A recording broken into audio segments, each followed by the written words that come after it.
Hello everyone, আসসালামু আলাইকুম। আমি মাহফুজ আহমেদ, ট্রাভেল উইথ মাহফুজ চ্যানেলের পক্ষ থেকে আপনাদের প্রত্যেকেই স্বাগত জানাচ্ছি। প্রিয় দর্শকবিন্দু, আজকে আপনাদেরকে দেখাবো ইন্ডিয়া থেকে আমদানিকৃত নারকেলের গাড়ি থেকে কিভাবে পরীক্ষা করা হয় যে নারকেলের মান কেমন।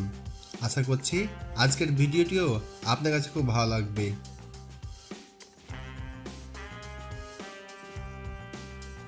আরেকটি কথা না বলে নয়, আপনি যদি আমার চ্যানেলে প্রথম এসে থাকেন তাহলে অবশ্যই আমার চ্যানেলটিকে সাবস্ক্রাইব করে রাখবেন, কারণ সবার আগে ভিডিও পেতে আপনাকে সাবস্ক্রাইব অবশ্যই করে রাখতে হবে। এছাড়া এই মুহূর্তে আপনি যদি আমার ভিডিওটি ফেসবুক পেজ থেকে দেখে থাকেন তাহলে অবশ্যই পেজটিকে ফলো দিয়ে রাখবেন। ধন্যবাদ।